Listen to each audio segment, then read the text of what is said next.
Hacer una vida en el periodismo y dejar huella es difícil. Mucho más difícil es hacer una vida en la política y dejar huella en ella. Pero lo que sí es titánico es hacer una vida en estas dos áreas y dejar una huella profunda entre quienes lo conocieron. Hoy, sin testigos, me reúno con Rafael Serrano Prada, periodista y político, y sin duda custodio de la memoria histórica de la política en Santander.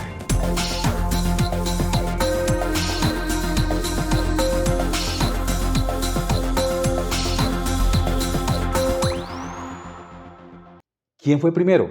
¿El periodista, Rafael Serrano el periodista, o el político? Ambas cosas. Yo sentía la pasión por la literatura, por la poesía y particularmente por las oraciones sagradas, que igualmente estuve muy cerca del credo religioso católico, apostólico y romano. De manera que ambas cosas, o las tres cosas, fueron a la vez. Yo sentí mi llamado al sacerdocio. Quise serlo, pero todo era pecado en esa época. Entonces pensaba que por cortejar a una mujer incurría uno en pecado mortal. Y por eso yo no me fui de seminarista. Yo iba a ser fraile dominico. Hubiera podido ser miembro de la jerarquía eclesiástica, seguramente. Yo podía haber sido predicador. ¿Usted rompió esa tradición levítica de su natal Zapatoca? Sí, porque me daba mucha guerra el celibato, ¿no? Y entonces, por tener tanta apetencia y emoción por el sexo débil, que es el más fuerte, la mujer es el sexo más fuerte, pues el amor rompe paradigmas, y yo no fui sacerdote precisamente por haber tenido mis primeras aventuras en el halo del amor. Y por consiguiente yo no fui sacerdote. ¿Y qué tan cerca estuvo de la iglesia, de volverse ese siervo de Dios? Mi padre tenía un primo hermano fraile de la comunidad de los padres dominicos, Eliseo Serrano, que está sepultado en la catedral de Chiquinquirá, y él iba todos los años a invitarme a formar parte de la clerecía, de la organización de los padres dominicos. Pero por otro lado, a mí me afectaba el cargo de conciencia de haber tenido unos amoríos con una muchacha que no era mi esposa. ¿Y a qué edad toma la decisión, bueno, me voy a volver periodista? ¿En qué momento? ¿Y dónde comienza? Bueno, yo me preparé, me formé con los padres salesianos, siempre muy cerca de los sacerdotes. Me formé con los padres salesianos. El padre Juanito Sierra me enseñaba literatura y música, el padre Rodríguez, el padre Ochoa, el padre Mascagni, el padre Mayuse, porque los sacerdotes de la comunidad de San Juan Bosco eran mitad colombianos, mitad extranjeros. Y entonces, pues los frailes dominicos me llamaban la atención porque mi papá era primo hermano del sacerdote o del hermano Eliseo Serrano, que era el que reclutaba a los muchachos para el seminario. Yo me sentía llamado de la vocación, pero tenía el cargo de conciencia de haber tenido unas aventuras amorosas antes de ser invitado a formar parte del seminario. Y entonces me vinculo al Colegio Sagrado de los Padres Salesianos. El Colegio Salesiano de Santo Tomás me recibió, y yo estudié en el Colegio Salesiano de Santo Tomás, y mi pasión fue por la literatura. Por eso yo aprendí un poco de versificación y otro poco de prosa, y aprendí que, por ejemplo, el discurso tiene 3 etapas. El discurso, yo soy orador de plaza pública, el discurso tiene 3 etapas: exordio, peroración y proposición. Exordio, que es la presentación, de peroración, que es el desarrollo de la idea que el orador sagrado o cualquier orador pronuncia, tanto en lo político como en lo religioso. Y conclusión, definitivamente, exordio, peroración y proposición. Conclusión son las proposiciones que uno al final de una intervención en la plaza pública o de una práctica religiosa, pues con eso remata las intervenciones. La oratoria tiene 3 etapas fundamentales, que son exordio, peroración y proposición. Usted sin duda es un orador, lo conozco desde hace muchos años. ¿A quién más considera como orador dentro de la actualidad santandereana, como un buen orador? Bueno, en el pasado hubo ejemplos muy grandes en Santander. el más importante orador, los más importantes oradores que ha dado el departamento de Santander fueron Manuel Serrano Blanco, nacido en Zapatoca, que pronunciaba discursos en latín, seguramente era pariente mío porque los serranos somos una plaga, y entonces ese fue el mejor orador que yo haya conocido desde mi infancia, fue Manuel Serrano Blanco, por eso lo menciono en muchos eventos. Y te repito, pronunciaba discursos en latín. Cuando murió de pena moral en París el excandidato presidencial Gabriel Turbay, Serrano Blanco era senador y muy joven se levantó en el hemiciclo del Capitolio Nacional y pronunció el discurso más bello de su vida, un discurso totalmente en latín. También lo fue Camacho Carreño. Sí. Camacho Carreño era un penalista impresionante que se enfrentaba en las audiencias públicas a Jorge Eliezer Gaitán, como se enfrentaba a Serrano Blanco. Es que este departamento ha sido un departamento de abogados, de profesionales del derecho, de constitucionalistas, de gente muy valiosa. Por eso, hace poco tiempo, en la Universidad de Santo Tomás, aquí la seccional de Santander, vinieron 3 magistrados de las altas cortes. El uno era presidente de la Corte Suprema de Justicia, santanderiano. Sí. El otro era presidente del Consejo de Estado, santanderiano. El otro era presidente del Consejo Superior de la Judicatura. 3 tipos, 3 personajes, 3 juristas de primera línea graduados en la Universidad de Santo Tomás, aquí en Florida Blanca. Muy bien, no nos desviamos del tema original, don Rafael, que era precisamente conocer aspectos de sus primeros años de vida. Desecha la idea de llegar a ser parte de la iglesia, ser seminarista, y emprende pues una nueva labor. Dice que la de periodista y político. ¿Cuál fue la primera y en qué momento? Bueno, en el ambiente de los laicos, en el que uno también aprende a desarrollar los temas relacionados con la literatura por un lado y por el otro lado con la parte religiosa, pues yo aprendí también a pronunciar palabras en latín, expresiones en latín, y me encanta el latín. Yo no sé por qué suprimieron del pensum académico en Colombia la enseñanza del latín, que es la lengua madre.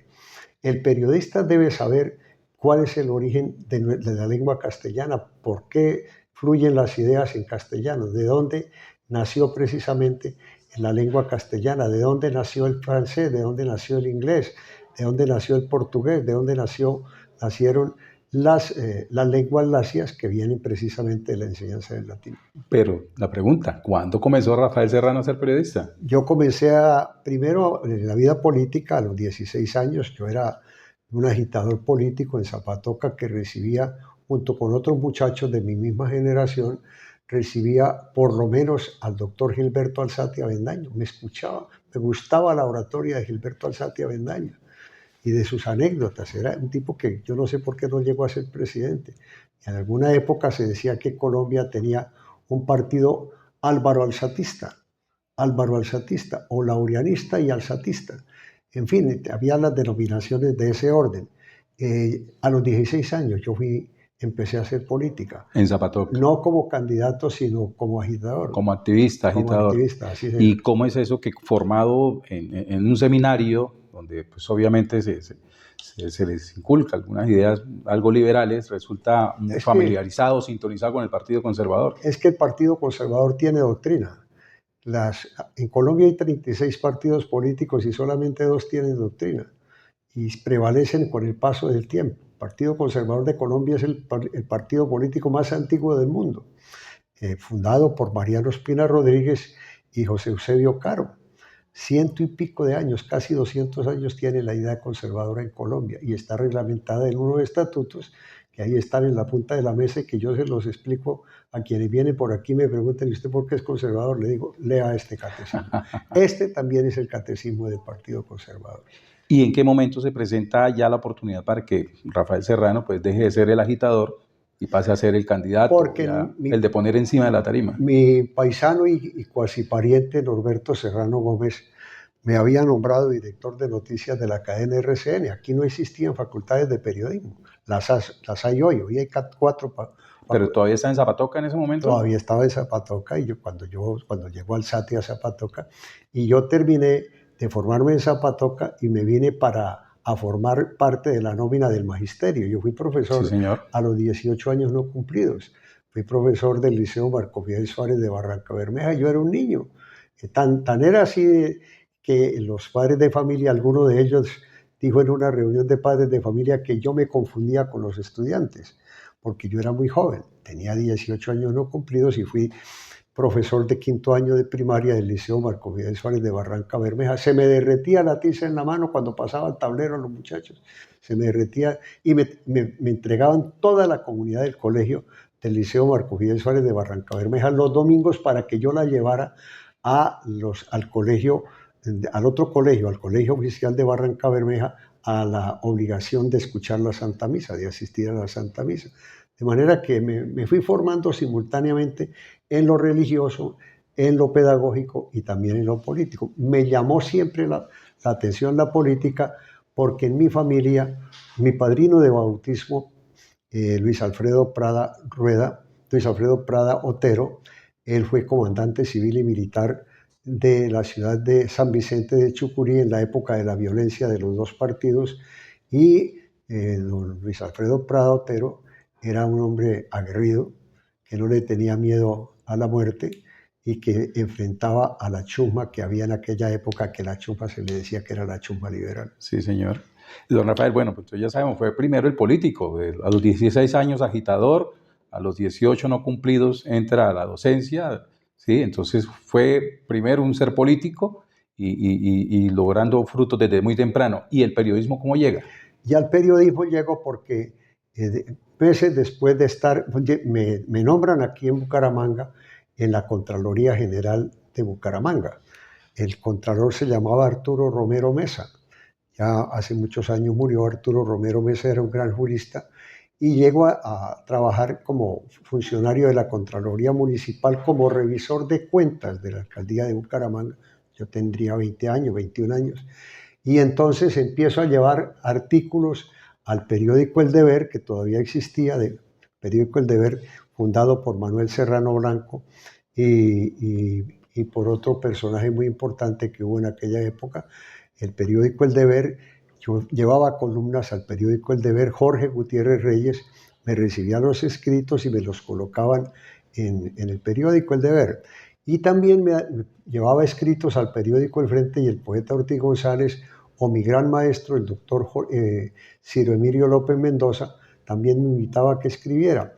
Pues fue tan importante para mí haber sido corrector de pruebas, es decir, corrector de las crónicas y de las notas que se escribían en el periódico El Frente, que me elevaron a periodista.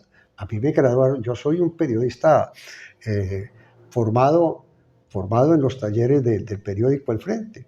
De niño yo vendía el periódico El Frente a 10 centavos ejemplar. Este periódico que tiene hoy 82 años de fundado, yo llegué a ser director de la página política, fui llamado a escribir crónicas, llegué a ser jefe de redacción del Frente, imagínese usted. Yo me fui formando poco a poco. ¿Esa fue su primera gran casa entonces? Mi primera gran casa periodística. Bueno, El Deber, en primer lugar. Donde llevaba sus columnas, sus escritos. Sí, que lo había montado Manuel Serrano Blanco y Juan Cristóbal Martínez, dos grandes oradores.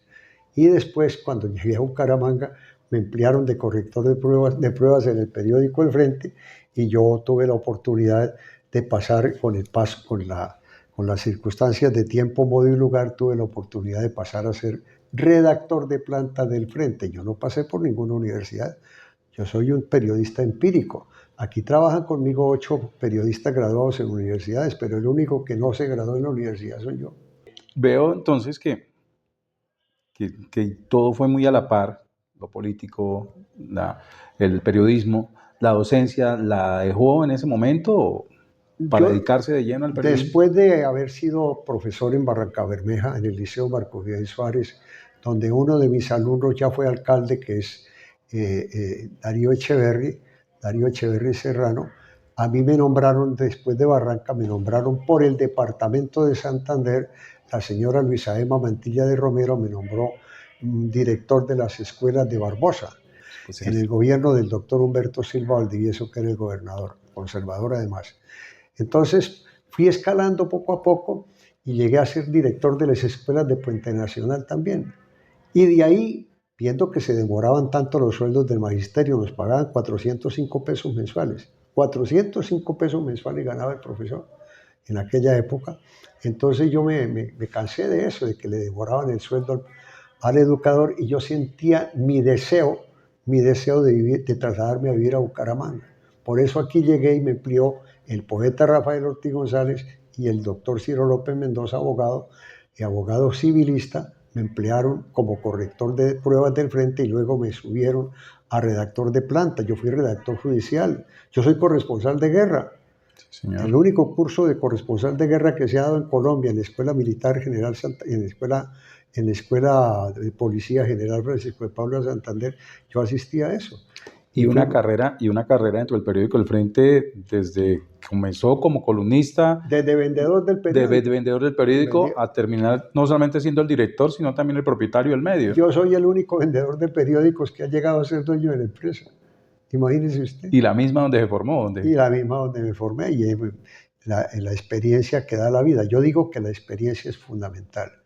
A veces los muchachos, cuando llegan aquí a esta mesa a conversar conmigo sobre el periodismo, sobre la carrera política, a los que les gusta muchísimo el periodismo, yo les digo, en esta mesa y frente a la punta de esta mesa, para llegar a la punta de esta mesa me tocó esperar 40 años. 40 años para ser director. Y he sido director en los últimos 30 y pico de años, y tengo ya 57 años vinculado al periódico El Frente. 57 años, y ya cumplí 80 años de edad. Y yo no siento el paso de los años. Yo pienso que yo todavía puedo producir mucho. Y mi memoria, Dios me ha dado una memoria prodigiosa que me ha permitido asimilar las cosas de la historia alrededor de la profesión o del oficio del periodismo. Ese periodismo en el que usted comenzó hace 57 años, frente al periodismo que vemos hoy, ¿podríamos marcar una diferencia entre ese periodista empírico con el cual se formó Rafael Serrano y el periodista hoy de la facultad? El periodismo, como la política, eran actividades románticas. La gente, por ejemplo, tú escribías una muy buena crónica, yo lo disfruté, yo fui redactor judicial, y ahí me encantaba hacer crónica judicial. Me encantaba porque aprendía y porque me pasaron cosas tan tremendas o tan gratificantes para mí, que una vez el poeta Rafael Ortiz González, que fue fundador de la Universidad Industrial de Santander en 1948, que está en ese cuadro, me dijo un día, tocayo, él también se llamaba Rafael Ortiz González, escribió 30 libros, me decía, tocayo, tú tienes vocación para el periodismo, pero tú eres un bárbaro. Y yo le pregunté, ¿por qué, doctor Rafael Ortiz González? ¿Por qué yo soy un bárbaro? Porque a usted, ¿cómo se le ocurre decir que un anciano de 48 años, en una crónica de un accidente de tránsito donde murió una persona, yo dije, en un espectacular accidente de tránsito pereció un anciano de 48 años identificado como fulano de tal?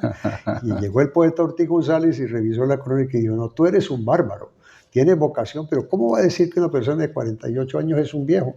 Y cuando yo cumplí los 48 años dije, el poeta Rafael Ortiz González tenía razón. Hoy que tengo 80, pienso que todavía me queda mucho tiempo por trasegar, por recorrer. Hoy es un bárbaro de 80 años. Hoy soy un bárbaro de 80 años, sí, señor.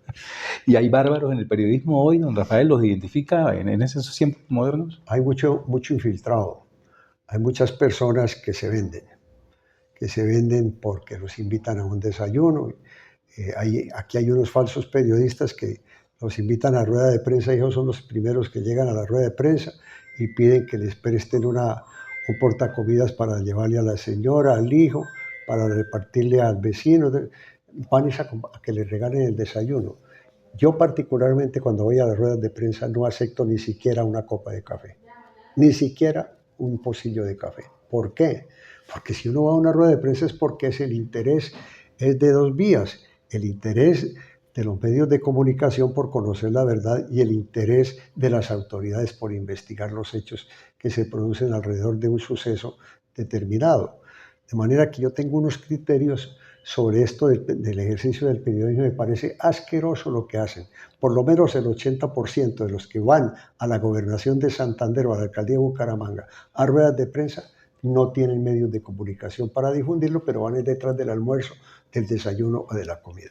En una de sus columnas leí una palabra que me quedó desde ese momento, la gacetilleros. Se llenó el oficio del periodismo de gacetilleros. A pesar de que tenemos en Santander 4 facultades de periodismo, se llenó sí, porque lo encuentran como un modus vivendi, donde entonces el señor tiene una cancha de tejo, por ejemplo, y entonces por tener una cancha de tejo se infiltra en las reuniones de las ruedas de prensa y pide 3 o 4 desayunos para llevar a la casa. Yo los conozco y hay algunos que me persiguen por eso. Ahora que funcionan las plataformas digitales, hay periodistas muy buenos y medios de comunicación muy buenos que han mudado hacia las plataformas digitales y todos son, por ejemplo, Florida Blanca creo que tiene 2 periódicos digitales. Sí. Piedecuesta también. En Girón también hay un empeño importante por el periodismo digital, pero eso tiene que ser reglamentado. El periodismo digital tiene que ser reglamentado, porque si no se reglamenta, entonces los gobernadores y los alcaldes que los contratan terminan perdiendo o que se les califique como unas personas que no tienen ningún título profesional ni ningún título académico, y entonces se confunde al filibustero de la información con el profesional de la información. Yo insisto, yo le digo con frecuencia a los empresarios que convocan ruedas de prensa, hombre, no se dejen extorsionar. Hay unos que van solamente a cobrar la crónica.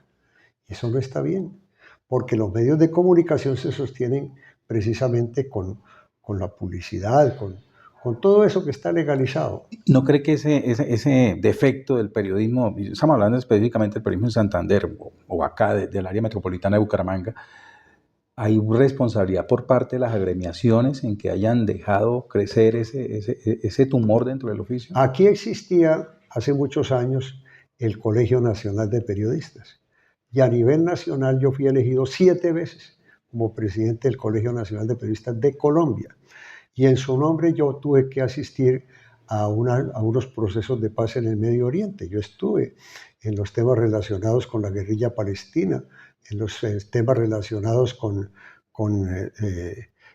todo lo que pasaba en esa región del mundo, y era muy respetable el ejercicio del periodismo. Mira, a mí se me perdió un día un carnet en Frankfurt, en Alemania, por ejemplo. Se me perdió un carnet de periodista y dieron la vuelta por todo el aeropuerto de Frankfurt para buscarme y entregarme la credencial de periodista. Porque en Europa la credencial de periodista es más importante que la cédula de ciudadanía o que la tarjeta de diplomacia para entrar a uno determinado país. En cuanto al periodismo moderno, las plataformas, el Frente está haciendo un buen esfuerzo por ingresar a ese nuevo universo de audiencia digital. ¿Considera usted que el periódico impreso, el papel, tiende a quedarse atrás para quedarse en esta nueva modalidad? Le contesto, hace 50 años decían lo mismo. O sea, se va a acabar Le Monde de París. Mentira, no se ha acabado. Le Monde de París es un periódico francés extraordinario. ¿Se va a acabar el ABC de Madrid? No se ha acabado el ABC de Madrid, que es el periódico más importante de España. No se han acabado los grandes rotativos de los Estados Unidos. Todos los medios de comunicación, tanto los físicos como los digitales, tienen sus cupos, sus espacios, dependiendo de los que los manejen o los escriban o los desarrollen. Las crónicas, por ejemplo, la revista Semana. La revista Semana es un berraco medio de comunicación. Pues no le llega a todo el mundo porque producir la revista Semana vale un potosí, vale un dinero grande. Pero todo se acomoda a las circunstancias del proceso civilizador. Y los medios de comunicación, tanto el periódico impreso como la televisión, como la radio, son los guardianes de la civilización. Hay una academia de periodismo dentro del periódico El Frente. ¿Se puede destacar algunos de los nombres de las plumas que hayan pasado por esa imprenta? Lo que puedo decirles es que esta ha sido la escuela de muchos periodistas. Aquí, por ejemplo, ¿cómo he escogido yo nuestros colaboradores aquí en El Frente? Todos los hemos escogido sin preguntarles la política, ni nada de eso. A ver, de pronto resulta alguno medio torcido, por ahí como metido en las cosas que no debería estar metido, destacando como uno de los presidentes más honrados al actual presidente de la República. Y aunque nosotros no compartimos eso, porque eso no es cierto que Petro sea el mejor presidente que haya tenido Colombia, nosotros lo toleramos. Lo toleramos porque de todo tiene que ver en la viña del Señor. Pero la objetividad de la información requiere el respeto por las instituciones democráticas. Y todo lo que signifique y lleve el sello de la democracia, hay que protegerlo y hay que proteger el derecho a la información. El derecho a la información está consagrado en la Carta Constituyente, en la Constitución Nacional. Y hay de aquellos países que no tienen pulmones para darle democracia a los medios de comunicación, los países donde se han cerrado los periódicos, como en Venezuela.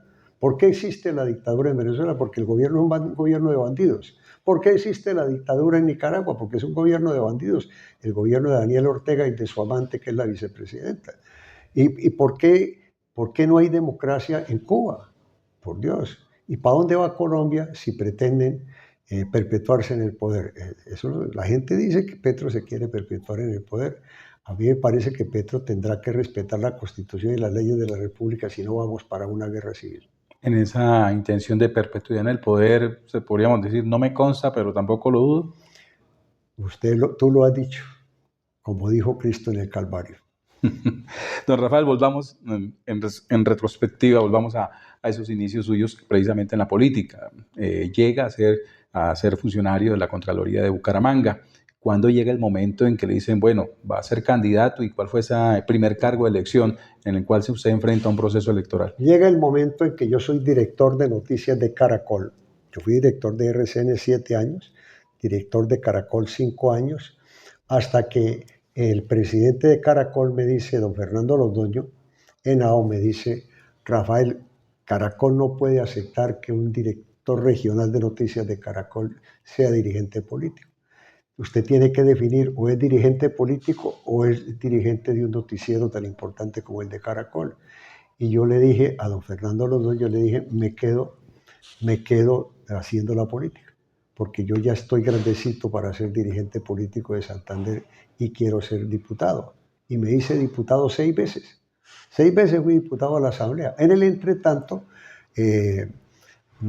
la cadena Todelar me llamó y me convocó y yo fui codirector de la cadena Todelar en Santander también durante 5 años. Es decir, durante 7 años fui director de RCN, de Radio Cadena Nacional. Ya los muchachitos que pasan por ahí por Radio Cadena, pues como no se sabe la historia de la cadena, pues se les olvida quiénes hemos pasado por ahí.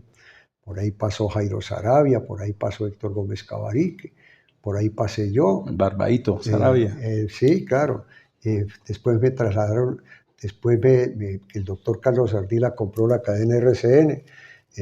En 1974 Ardila compró la cadena RCN y quería que yo fuera empleado. Yo le dije, no, doctor Ardila, yo no soy empleado, yo soy socio del proyecto de noticias de la cadena, o si no, no me sirve. Y me retiré de RCN y me fui a trabajar a Caracol. Y me nombraron director de noticias de Caracol, estuve 5 años de director. Y sucesivamente me nombraron miembro del Colegio Nacional de Periodistas de Colombia y 7 veces fui reelegido a la presidencia del CNP en Colombia. Y no lo dejamos que se muriera, pero hoy hay muchas organizaciones de periodistas, inclusive hay Asociación de Periodistas Deportivos,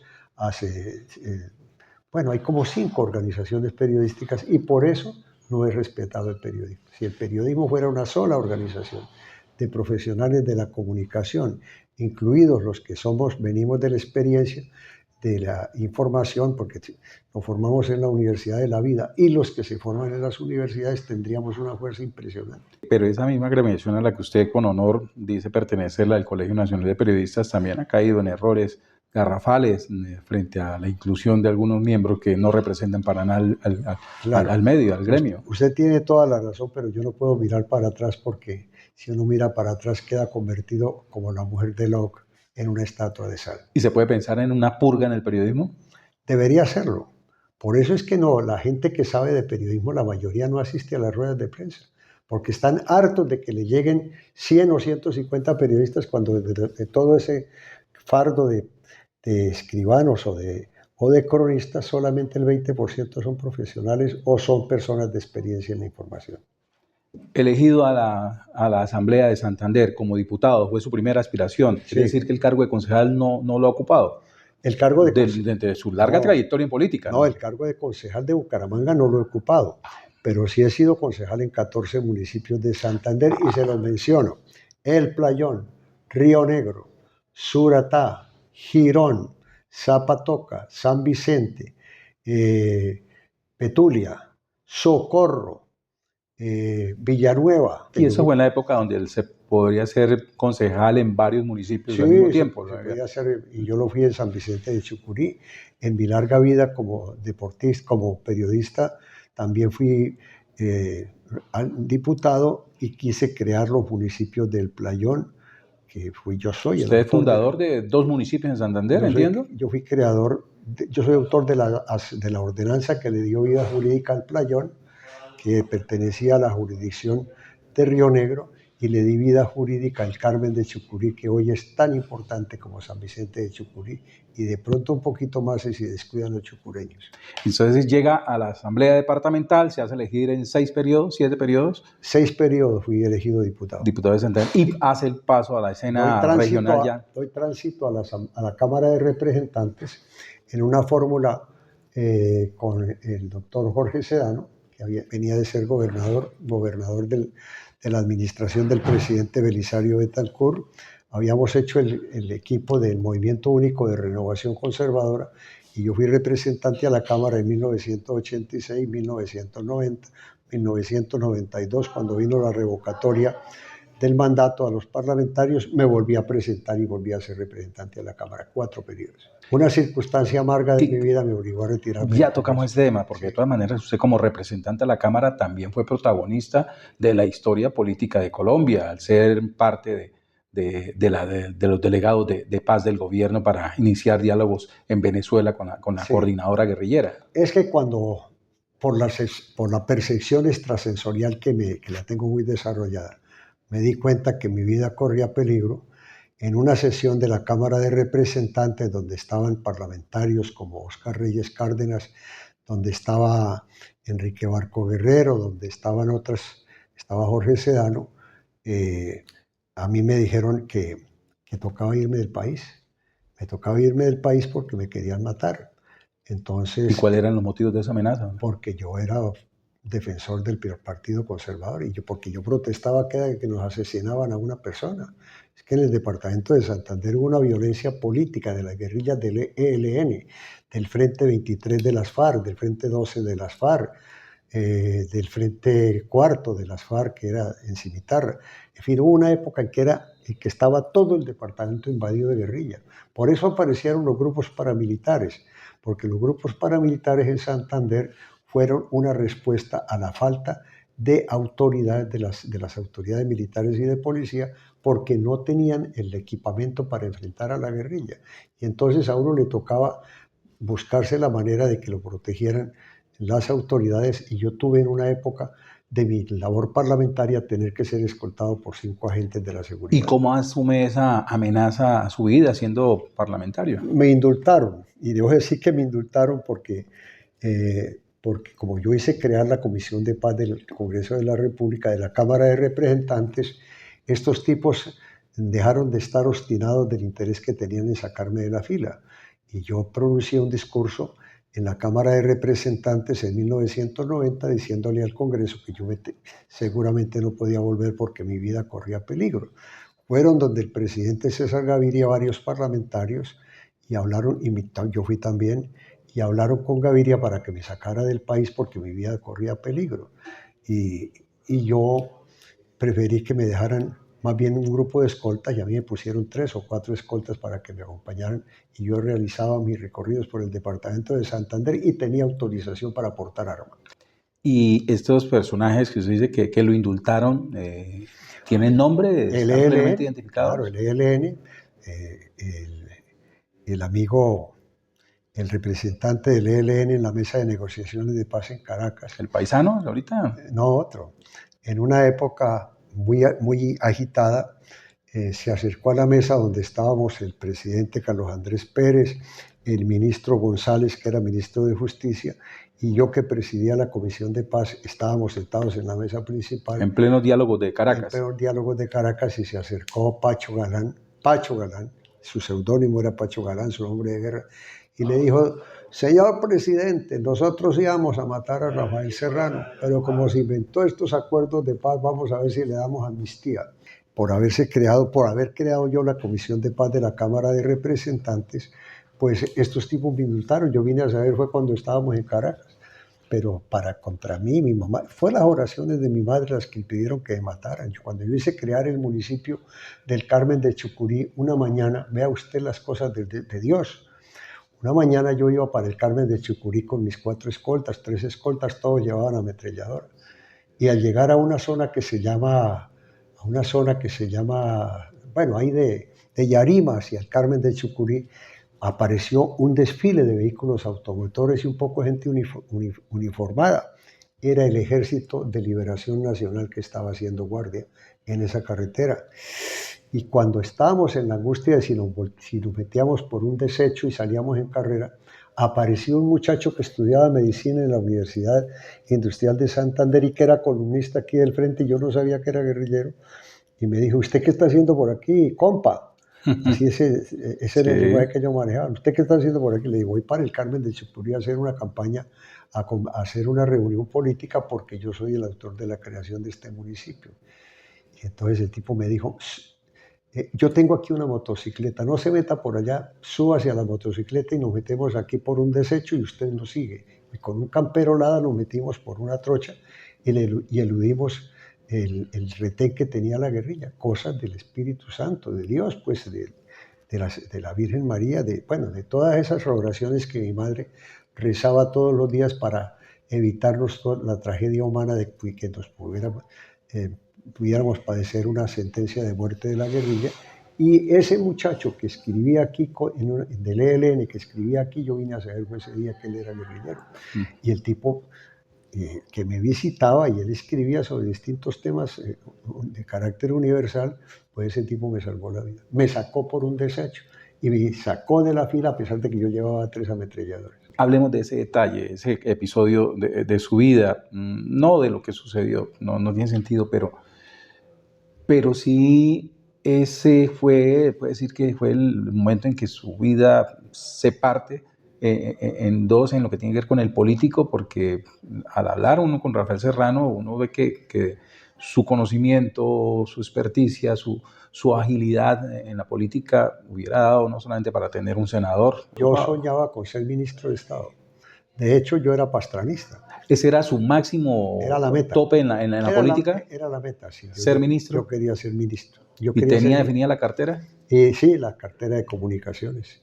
Y venía la elección de Andrés Pastrana, cuando a mí me tocó hacer uso de un arma de defensa personal, de una persona que cada rato me insultaba y me perseguía. ¿Ese episodio lo marca, don Rafael? Sí, me marcó. Sí, me marcó porque privó primero a Santander de un parlamentario que era luchador.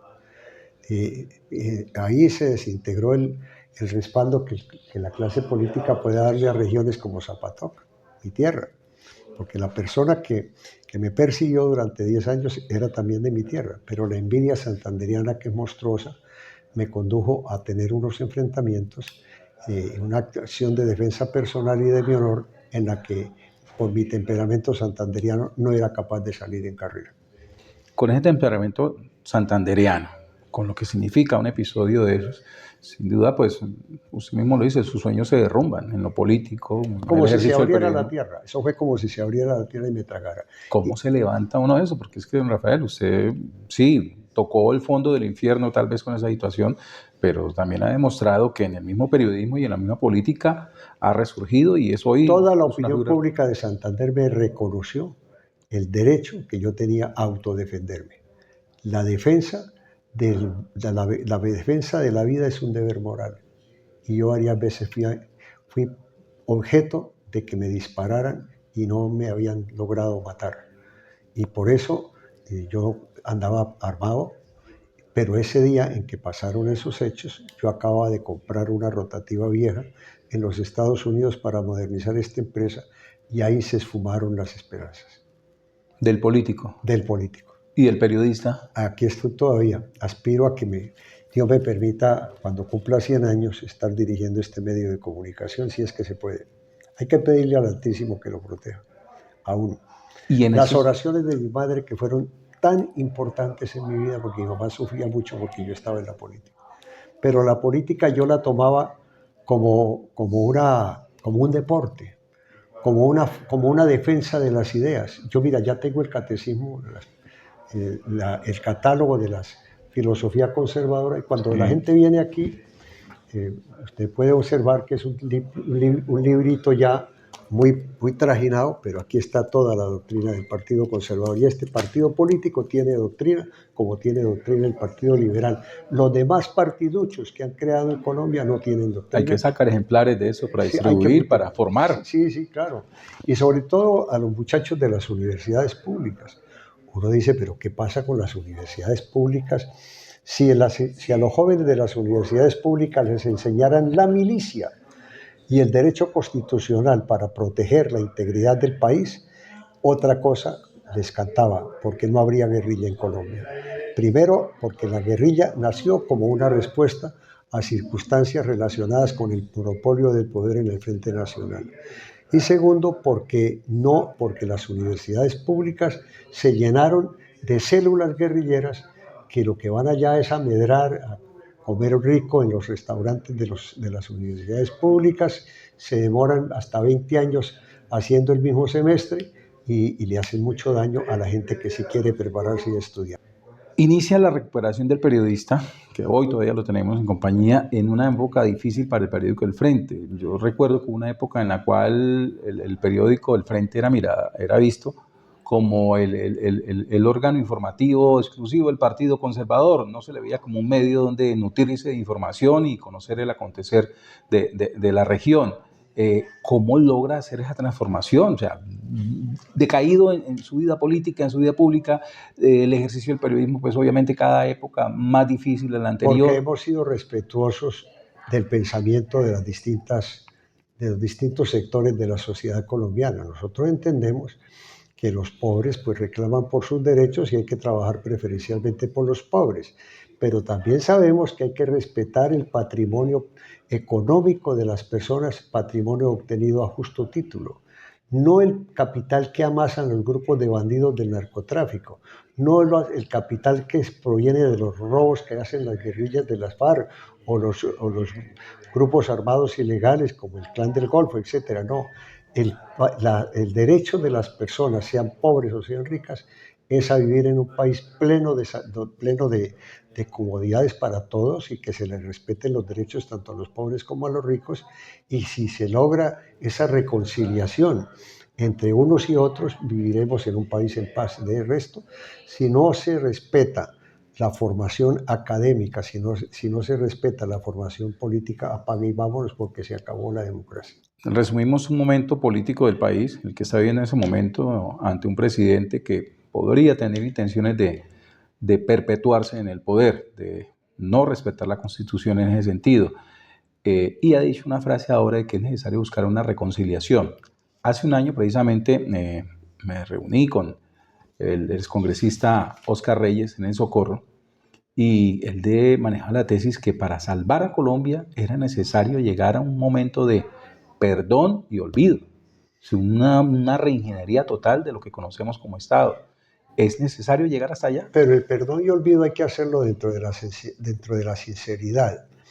Y los grupos guerrilleros de Colombia se volvieron mafiosos, son mafias. Entonces en Colombia no hay guerrilla, lo que hay son mafias. Y el ELN, que tanta guerra nos ha dado a los colombianos, ya dejó de ser una guerrilla con principios políticos para ser una guerrilla que negocia con la minería ilegal, con el narcotráfico y con todo eso. Aunque ellos pregonan a los cuatro vientos que ellos no están con el narcotráfico, la verdad es que viven de ello. Viven de ello y viven en Venezuela. La mayor parte del estado central del ELN vive en Venezuela. Viven a cuerpo de rey con la plata que le roban a los secuestrados. Y entonces es difícil llegar. Es difícil. O sea, para mí ya no hay guerrilla en Colombia, lo que hay son grupos de bandidos, vulgares bandidos. Y hay que saber cómo se procesa contra ellos. Para eso está ¿Y el de brazo armado de la ley, que son las fuerzas y militares. de qué manera el país va a darle la confianza al brazo armado de la ley para que precisamente haga esa recuperación del ¿Cómo Estado? hace un presidente? Es decir, usted miraría con respeto a un presidente que escoge a los peores bandidos para ser gestores de paz, por Dios. ¿Usted cree que son gestores de paz los que han matado tantísima gente, los que han secuestrado tanta gente? Eso no tiene sentido. ¿Cómo es posible que Petro le dé prelación a los bandidos de las guerrillas de las FARC o de las disidencias de las FARC o de la nueva Marquetalia cuando son narcotraficantes? Eso no es, mire, y el chantaje que le hicieron a la Comisión de Paz de la Presidencia de la República cuando le dijeron que había que crear un impuesto para financiarlos a ellos, para financiar al ELN, por favor. ¿Y quién educa al ciudadano para que se dé cuenta que esas cosas están mal? Esa es la razón, esa es la, la talanquera que tienen los procesos de paz. No puede haber una paz total mientras se le estén dando incentivos a la guerrilla para que siga creciendo. ¿Cuál incentivo? Los grandes cultivos de coca. Colombia es el principal productor de estupefacientes en el mundo. ¿De qué viven? Del mercado ilegal de la coca, de la cocaína. Y eso le ha hecho mucho daño a Colombia, porque uno va, por ejemplo, tú vas a entrar a los Estados Unidos y lo obligan a quitarse los zapatos y las medias y les culcan hasta los calzoncillos. A ver qué más le encuentran, si es varón o es mujer. Increíble, increíble. Eso es una ofensa al migrante latinoamericano que para entrar a los Estados Unidos te tenga que quitar hasta la ropa. Esa guerrilla que usted dice hoy que actúa como mafia fue la que llegó a la presidencia hace poco y está en ese momento en el poder. ¿Esa guerrilla querrá irse del poder del Estado? Pues el poder apasiona. El poder absoluto corrompe absolutamente. Ahí estamos en un gobierno en el que la corrupción ha sido tan impresionante. Mire usted lo que ha pasado con la, ¿cómo se llama? La comisión esa donde se La robaron. Unidad Nacional de Gestión del La Riesgo. Unidad Nacional de Gestión de Riesgo, 1.300.000 millones de pesos. ¿Y quién le va a devolver esa plata al Estado colombiano si están metidos parlamentarios en eso? Hoy la Comisión de Acusaciones de la Cámara tiene por lo menos 8 parlamentarios que son bandidos. En la Comisión de Acusaciones de la Cámara es la Comisión de Absoluciones. En el antiguo Imperio Romano, los césares tenían una institución bellísima que se llamaba el Consejo de los Ancianos. Y cuando regresaban los romanos, regresaban de las conquistas en el mundo, porque los césares del mundo querían la expansión territorial, el Consejo de los Ancianos se le acercaba al César y le decía: mira César, mira que eres mortal. Cuidado César, mire que eres mortal. Y con eso, con esa sentencia que le dictaban al propio César, al propio gran gurú de las tropas romanas, ese era el tribunal donde se juzgaba a la jerarquía que tenía ese poder, porque la democracia entre los romanos sí era una democracia importante. Don Rafael, para terminar, quedémonos en el escenario regional. La política en Santander está en un buen momento, está en mal momento. ¿Cómo podríamos calificarla? Aquí en Santander estamos con políticos buenos y políticos malos. Yo creo que va a haber una renovación importante en Santander porque hay un nuevo partido, dos nuevos partidos que entran en juego. El partido de la Reserva Activa de las Fuerzas Militares y de Policía y de la Fuerza Aeroespacial de Colombia y de la Armada Nacional, que están creando un partido político que los llevará a elegir, si es que se consolida esa fuerza, los llevan a elegir por lo menos 10 senadores de la Reserva Activa de las Fuerzas Militares. Por el otro lado, el doctor Álvaro Uribe, con su posición radical desde la derecha, va a elegir entre 20 y 30 senadores. Pero estás hablando de un panorama donde el viraje va a ser hacia la derecha. Aguarde. Y el pacto histórico va a elegir también 20 senadores. Es decir, el otro Mesías es el Mesías de la izquierda, que es el señor Gustavo Petro. Esto no está fácil, la política no está fácil, pero el panorama político, el mapa político cambiará totalmente para Senado y Cámara en las próximas elecciones. Y muchos de los que ahorita están esperando a la reelección no van a volver.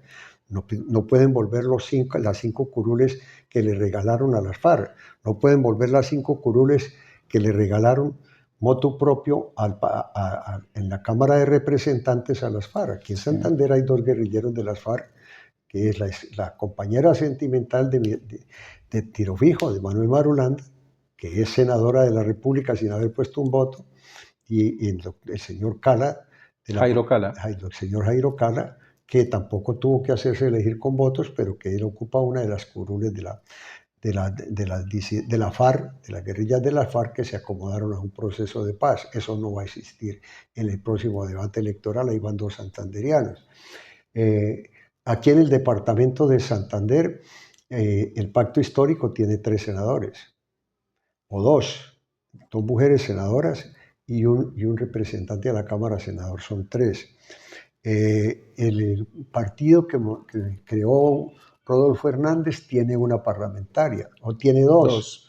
Tiene 2 parlamentarias, incluida la vicepresidenta, su fórmula vicepresidencial.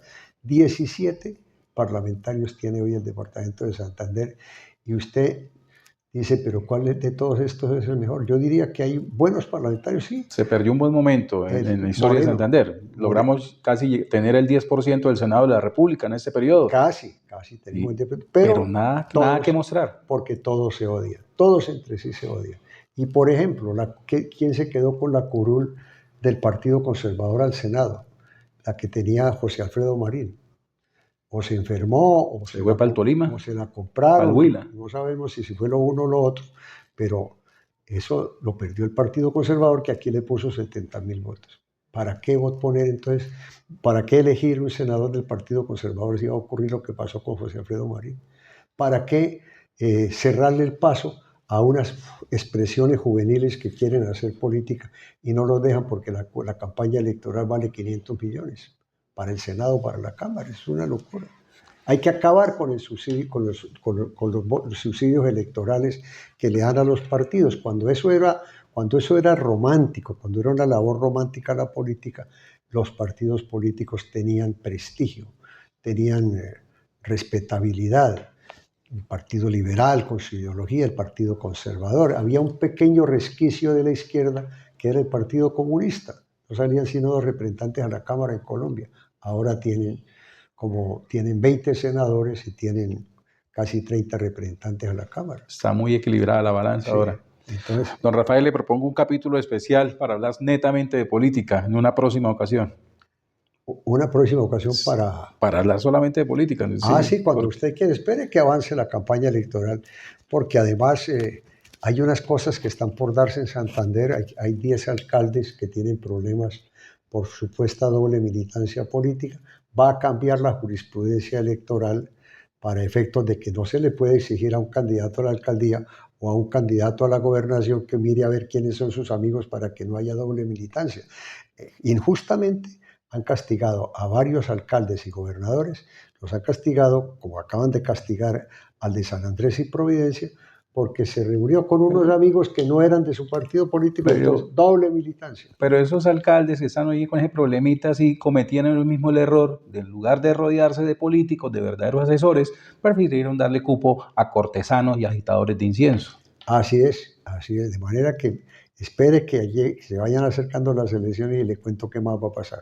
Don Rafael, le agradezco estos minutos por esta cita sin testigos. Espero, de verdad, tener una nueva charla con usted para hablar netamente de lo que le gusta, la política. La política es una pasión en mi vida. La política es el arte de conducir a los pueblos, el liderazgo. El liderazgo de los pueblos y la democracia se sostienen precisamente con la política.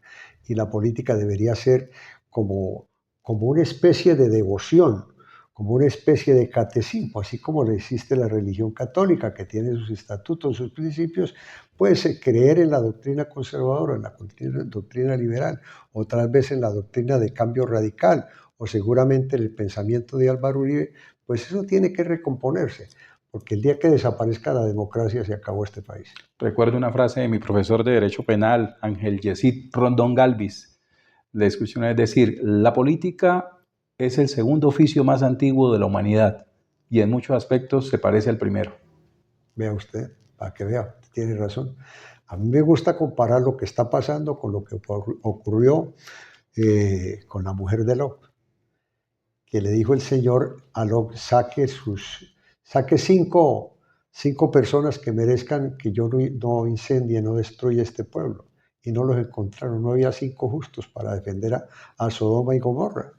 Y bueno, y entonces la mujer de Lot, que se quedó mirando el incendio, de Sodoma y Gomorra, pues quedó convertida en una estatua de sal.